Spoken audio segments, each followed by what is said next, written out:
Hello, all you wonderful people. Great to have you with me as we travel through space and time together towards yet another stop in my love letter to the world. What would it be like, I ask myself and anyone listening, what would it be like to be peaceably going about your day when out of the blue you see a ship, an unusual ship heading towards your coastal settlement, and then all hell breaks loose? Imagine. What a day. What a red day. But before we get started, can I give you please my reminder to check out my patreon.com site. Go there. You can support the channel, support the whole series, join in, put your shoulders to the wheel. You get exclusive access to new content, and you get exclusive use of the question and answer opportunity, whereby you can enter into an almost direct conversation with yours truly. Anyway, it's a great site. I'd love to see you there making it better by your presence. Okay, strap into the time machine as we hurtle towards the next stop in my love letter to the world. Cue that music.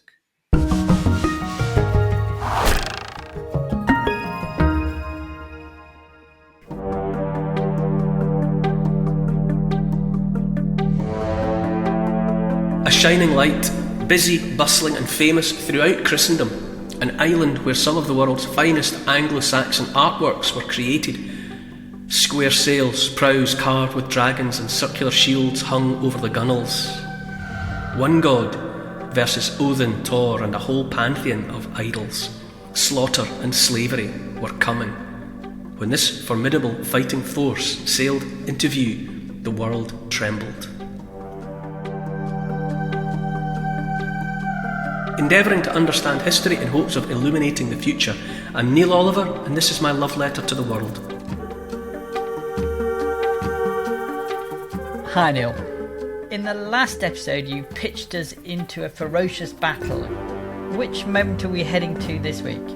Morning, Paul. This week we're travelling to the year 793 AD. It's a time of great change and shifting power blocks, when new ways of thinking and doing things were sweeping across the world.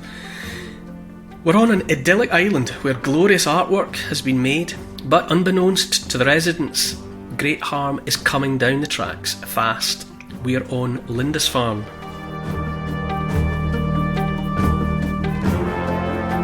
Hi Paul, this is a good one. Well, they're all good, but it's Lindisfarne. It's one of the two holy isles of Britain. Lindisfarne is somewhere I've been, I don't know, I've lost, I don't count, double figures, many times. And I love it when I've got that really intense physical connection to the place. And I don't even know why I first went to Lindisfarne. It probably was just an interesting sounding destination that was relatively close to somewhere I was living at the time that put it within reach. So we're on Lindisfarne. As I say, it's one of the two holy isles. We've already spoken about Iona.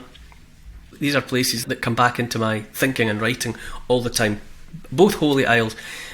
Obviously Iona is on the west and Lindisfarne is on the east. It's off the Northumbrian coastline, and there's something quite, I don't know, romantic or symmetrical, I don't know, about having Britain bookended in a way between two holy isles, one where the sun sets and one where the sun rises. There's something nicely balanced about that. Before you get into any woohoo about it, there's just something very pleasing about that for me. However, the moment on Lindisfarne is a lot less than happy, as will rapidly become apparent. And probably many people who've known about Lindisfarne, visited Lindisfarne, or read about Lindisfarne will know it's the coming of Vikings. Really the moment. I might as well just, spoiler alert, this moment in the story of the world, in the love letter, is the arrival of Vikings, really in the consciousness of the world. Obviously they had been in Scandinavia, people had been there for thousands of years like everywhere else, but they emerge into the consciousness of, let's say, the Christian West from the end of the 8th century onwards. It's such a lovely place, though, Lindisfarne. I really should give it the credit that it's due. It's a tidal island. There's a causeway that connects it to the main twice a day at low tide, and there's a raised road built long ago that lets you go from the mainland to the island at low tide. It's one of those places. Part of the fun of it is you've got to time your arrival to Lindisfarne. You've got to go at the right time, and while you're there, you get cut off. If you're there for the day, you for part of the time you can't get off because the tide has come back in, and it's especially good if you stay over. You can stay over. There's B&Bs and guest houses and whatnot, and there's something very satisfying about when all the day trippers leave. They get in their cars, or the buses go to catch the causeway before it's gone, and then that's it. It's like the place is pulled up the drawbridge. It's quite magical. It's very beautiful. Northumbria, the mainland Northumbrian coastline, is stunning. So different from the west. The west is famously craggy and mountainous, and cliffs and sea stacks and the islands. The Northumbrian, or Northumberland, whichever way you want to call it, is quite different. The quality of light is altogether different. It's a magical landscape, and when you look across, you can walk as well. Apart from the roadway, there's a route that's a pilgrim's path to Lindisfarne that's marked by tall posts stuck in the sand. And again, if you go, obviously you've got to take care and pay attention to tide tables, but you can walk it across. And Lindisfarne is very low lying.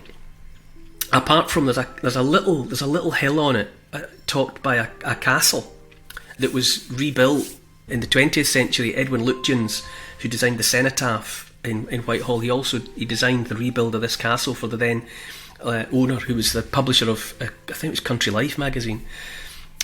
So it's flat, and as you walk, as you approach it, it just seems to be. It's almost like a mirage.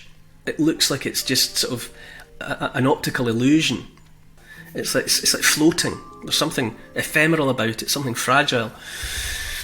So, but to get to the matter in hand, the moment in question, on Lindisfarne, on the morning of the 8th of June 793 AD, was noticed the arrival of ships, square-sailed ships coming from the east. This in itself was not unusual, because by 793, Lindisfarne and the holy community there, the religious community there, were well known throughout Christendom. And obviously people will have heard of, for example, the Lindisfarne Gospels.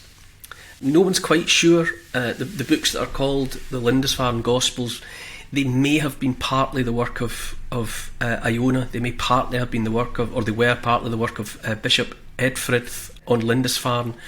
But the exact specifics of their creation are not quite certain, but they made the place famous.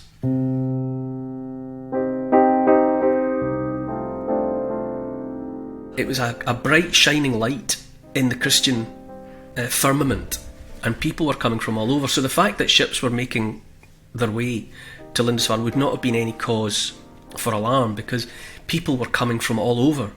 Pilgrims were coming from all over.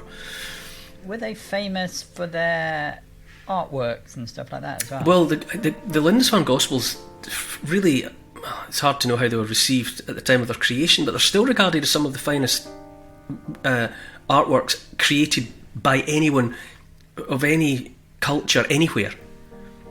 Art historians accord the Lindisfarne Gospels, these illuminated manuscripts, the highest praise. They rank. There's nothing that's necessarily regarded as greater than them. They're in that territory of equal firsts. The significance of the art that's there in the Lindisfarne Gospels is as good as it gets. Any art from any period has its champions, and people's own preferences will push them in one direction or the other. But art critics, art historians acknowledge and accord that the Lindisfarne Gospels are just pricelessly perfect. A wonderful work of creation. So that would be monks. Yeah, they were created in the scriptorium. I mean, books at that time, obviously, before the printing press, books were created by hand, and they were very much created in religious places, because monks were literate. Monks could read and write, and so they would sit with an original book, an original manuscript, and then they would copy it by hand, laboriously. And in the case of the Lindisfarne Gospels, it's Matthew, Mark, Luke and John. It's the Gospels of the New Testament, and they were in the habit of illustrating them, whole pages that were just given over to artistry, and the capital letter at the start of a sentence, at the start of a chapter, would be lavishly exaggerated. But it wasn't just that. It was a place of pilgrimage because of the sanctity, because of the high regard in which the religious population were held. There weren't just priests, there was a lay community as well. So there were lay people who were servicing the priests, looking after them, growing, farming, cleaning, whatever. So there were civilians, if you like, as well as the priestly class. Hundreds of people. However, at this particular time, in this year 793, a cloud had settled over Lindisfarne, metaphorically speaking. In April of that year, so some months before the arrival of these ships, a suicide, a man called Sitka, a significant figure, a leader among his own people, had committed suicide. And 5 years before he killed himself, Sitka had killed the King of Northumbria, Elfwald. So he was a regicide and a suicide, which, basically speaking, by the standards of the day, made him, well, it put him beyond the pale. He was unclean in a spiritual sense, and yet nonetheless he had been brought to and buried, interred on Lindisfarne, and that had been a scandal. There had been a lot of murmurings about that ever having been allowed to take place. He should have been, as far as a lot of people are concerned, he should have been buried in unconsecrated ground or whatever, but not of all places in the holiest of holies. And so there were dark rumours that there'd be we'll pay for this, was the talk of Lindisfarne and the surrounding area, that this character had been made physically part of Lindisfarne. It was like a pollutant. He was something toxic that had been introduced to the very soil, to the very fabric of Lindisfarne. So people were upset. Then fast forward to June of that year, and these ships arrive, and probably it would have been the custom when ships were spotted that no doubt some of the religious community and others of the lay community probably went down onto the beach, because the boats were just going to come into the shallows and beach. So they'd probably have gone down to see who they were and to welcome them, because this would have been pretty much in the run of the mill. But as the ships came closer, they noticed that their prows were carved with dragon heads, fairly scary depictions of mythical creatures, perhaps. Shields, round shields over the gunwales. So they would have, whether they were frightened or not, they would have noticed that there was something different. They weren't like merchant vessels, and they didn't necessarily look like the kind of vessels that were just bringing peace-loving Christian pilgrims. And the boats duly beach, and out of them leap Vikings. Obviously these were violent times, let's not kid ourselves. The Anglo-Saxon world of Northumberland, people got ahead by being violent. The law was administered at the point of the sword, and there was little in the way of law and order, except that it was exercised by powerful men and the men that they in turn commanded. However, what was piling out of the boats onto the beach at Lindisfarne was something of a different order. It's difficult to be sure exactly what happened next, because no one survived. So witnesses able to testify after the fact, are there none? It was slaughter there on the beach, or wherever people were found and rounded up, or enslavement. Many uncounted numbers were taken away to lives unthinkable, lives unimaginable, taken away to who knows where, back to Scandinavia, or traded on elsewhere, because there was human trafficking and trading people at that time, as there still is today. Why had the Vikings come? Well, it's probably, I've said this before, it's really useful to know that Viking is a verb, not a noun. It's something you do, not something you are. So the men piling out of those boats would not have called themselves Vikings. Other people elsewhere called them other things. Northmen, the Rus, the men who row. There were other names for these characters, but they came eventually to be called Vikings. But Viking was what they did, which is to say that these were Norwegian Vikings. They'd come from Norway, and they would they were farmers like everybody else, and they would plant their crops in the spring, and then there was nothing to do through the summer months, really, or less to do. So traditionally they had developed a culture whereby they went a Viking, which is a word that means something like an adventure in a boat. They would jump aboard their boats and just go and try and enrich themselves, go places and get stuff. So they arrive in Lindisfarne, and at that point it's difficult to know if their impact had been felt elsewhere, because they tended to kill people.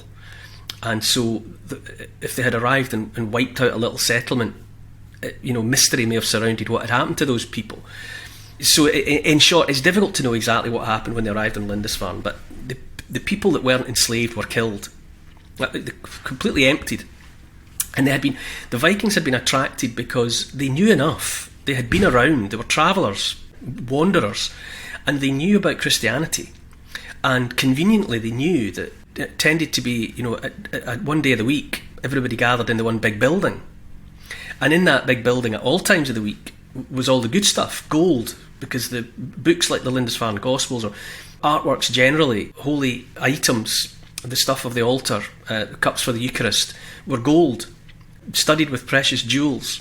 And the Vikings knew that, so they looked for places of Christian settlement, and they knew where to go to round up people and to go and get the wealth. So this was why they had come to Lindisfarne.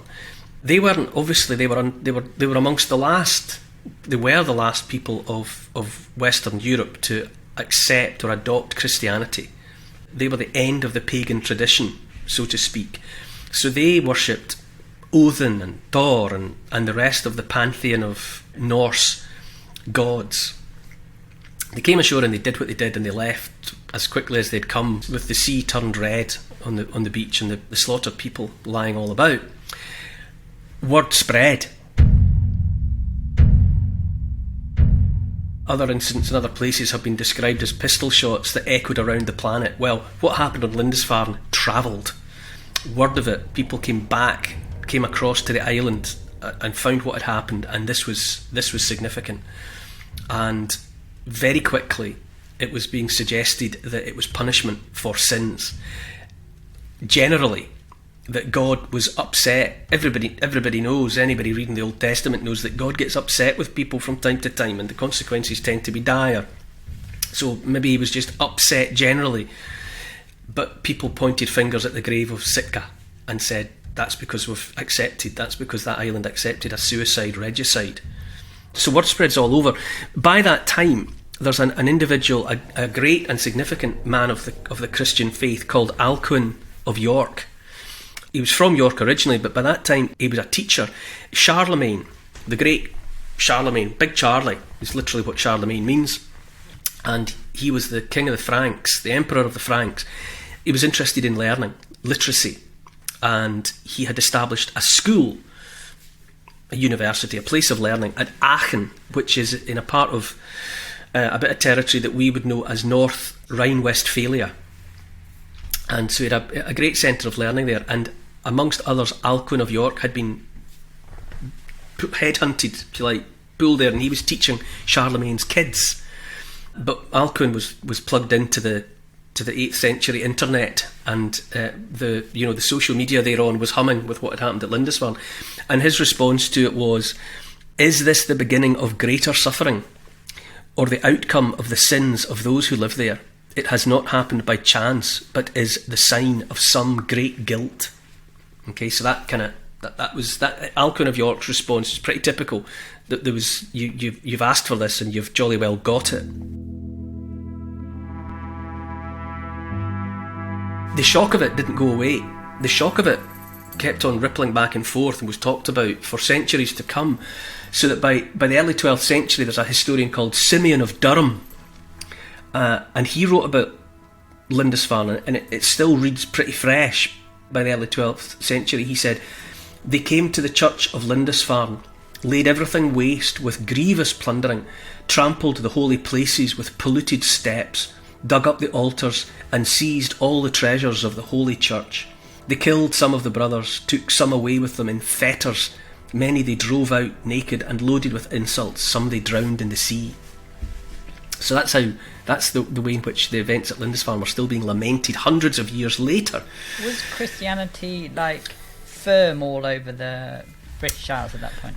Well, it was back. As we've mentioned this before, that obviously Christianity became the accepted religion of the Roman Empire in the 4th century under Constantine, who founded, or in whose name Constantinople was founded, and all the rest of it. And once it became the religion of the Roman Empire, it went viral, and it was protected, and there was no, there was to be, well, it was supposed to be safe to be a Christian, and so it spread, and it was safe as long as the Roman Empire was the Roman Empire.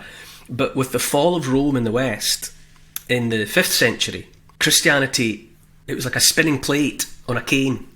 You have to keep it spinning, and it started to, the plate of Christianity started to wobble, and in some places the plate of Christianity fell off and shattered altogether. But it clung on. This is critical.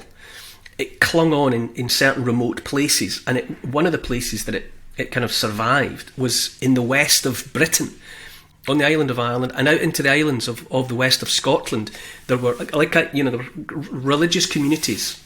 They were far enough away, they were always on the edge, and they were far enough away from everything that was happening with Rome and all the rest of it, that the Christianity held on. And the Christianity that then, if you think about it a bit like a plant that gets severely chopped back, that almost dies out, but there are roots and a few green shoots over in the west, and like ivy on a wall, when things quieten down a bit, with the persistence of the brothers, it starts to spread again, like ivy. Its tendrils start to come across.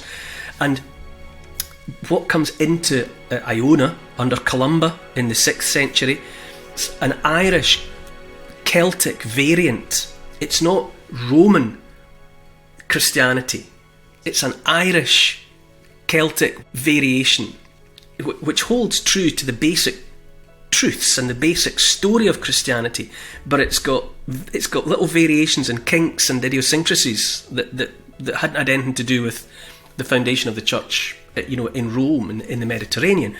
So that form of Christianity is what happens on Iona. Then a Northumbrian from the east, Oswald, who is heir to the throne of Northumbria, he was driven out of Northumbria in the aftermath of the death in battle of his uncle, King Edwin, in 633 AD. So he's in that faction that have lost a war, and he runs for it and gets to Iona, and he either was Christian already, or he's converted to Christianity on Iona, and he's there for a while, a couple of years at least. And when he returns, when the time is right, and he goes back to Northumbria to reclaim his birthright, he takes a churchman from Iona with him called Aidan. And once he gets back and gets his own backside on the throne, he empowers Aidan from Iona to establish a monastery or a religious community on Lindisfarne. So that's how Lindisfarne gets its start. And it's that Irish Celtic Christianity that Aidan brings with him. However, that Roman Catholicism is still powerful elsewhere, and it seeps back in as well as an alternative, and ultimately a stronger, more populous, more popular form. There's a synod, a gathering of religious figures, a conference at Whitby in 664 AD, and when all the talking's said and done, they've opted for Roman Catholicism. The Synod of Whitby, the majority view is that Britain should adopt, the British Church should be the same as that of Rome.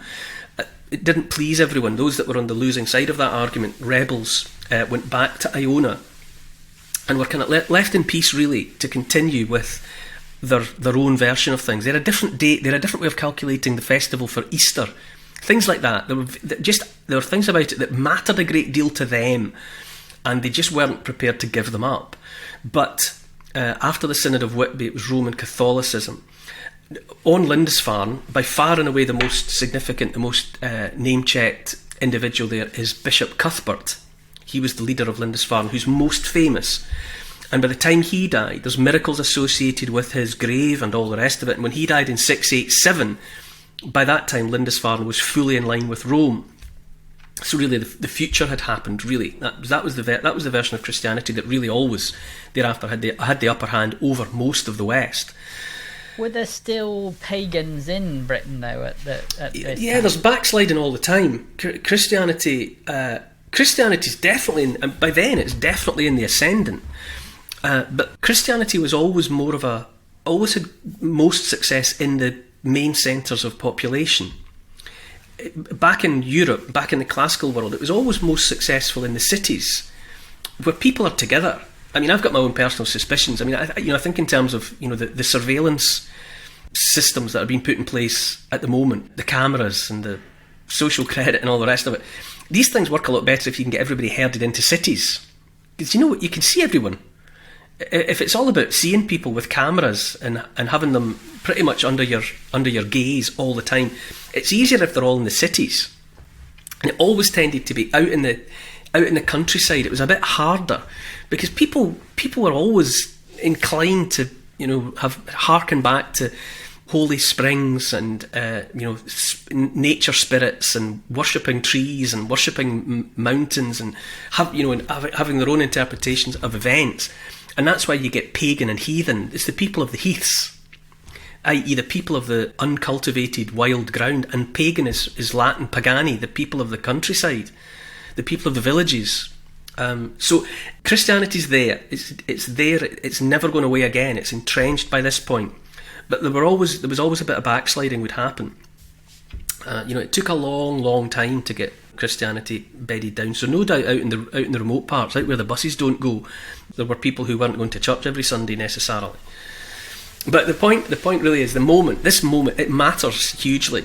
As I say, history records the Vikings appearing as though through a trap door out of nowhere on Lindisfarne in 793. But it's because when they targeted there, people noticed. It's highly probable that other places in the British Isles had already had encounters with Vikings that had gone unrecorded because the people didn't matter. It wasn't a holy of holies. But Lindisfarne 793 goes down as the moment when the Vikings arrived, and that is why it is undeniably a moment in the story of the world. And after 793, once people were aware of them in that way, sure enough it turned out that the Vikings kept on coming every year in the summertime. When the weather was good and the sea was calm, over they came to see what they could get. And they came back to Britain, to Ireland. Ireland was constantly under pressure from Viking arrivals. Muslim Spain was Muslim by that point, and they were bothered by the Vikings for the same reasons, because there's no such thing as a Viking, really. It's something that the populations of Scandinavia did. It's not who they were. So you get a different modus operandi. The Norwegian Vikings, such as those and it was Norwegian Vikings that came to Lindisfarne, but as a general rule, Norwegian Vikings travelled into the west.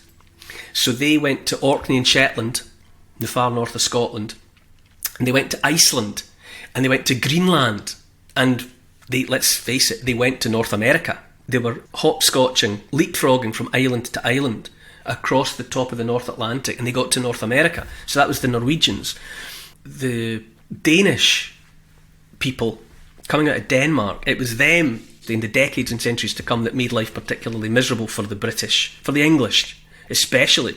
There were more people in England, more churches, more money, so that the Danish, they targeted England as just being a richer cash cow than other parts. So that was the Danes. And then the Swedish Vikings, they went east almost exclusively. So they took their ships across the Baltic. They used the rivers coming out of Russia into the Baltic. They took their long boats. They rowed up those rivers. That's why it was the people in that part of the world that called them Rus, R-U-S, the men who row, and that in time became the root of Russia. Russia is named for the Swedish Vikings who appeared and had such an impact there. The Swedish Vikings, the Rus, probably got all the way to Well, they certainly got all the way to the Middle East. They were in Constantinople. They were hoovering up Arabic silver dirhams and taking them. We find them in graves back in Sweden. They had Chinese silk. They may have gone to China. They were such a stubborn and inventive race of travellers and mariners that just absence of evidence is not evidence of absence. So they may physically have gone to China, but they were connected to China. They were trading with China, possibly through intermediaries. So it's quite an event. Once they arrive, the Vikings appear in the history books in 793, and then for the next 4 centuries at least, they write themselves indelibly into the story of the world.